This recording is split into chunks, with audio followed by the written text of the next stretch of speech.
তো বন্ধুরা, আমরা চলে গেছিলাম আজকে বাজকুল কলেজে। শিফটার একটা কাজ ছিল। তো আসার পথে গেটের সামনে দেখলাম ফুচকা।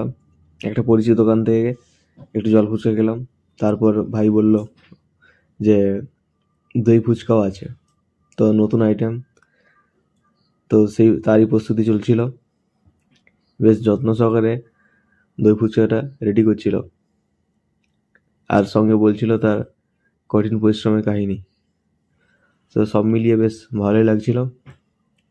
আর এই যে দেখতে পাচ্ছ, দই দিচ্ছে, এরপরে পরপর আইটেমগুলো দিচ্ছে, তোমরা দেখতে থাকো। খাবারটা বেশ ফ্রেশ ছিল, যেন মনে হচ্ছিল বাড়ির খাবার।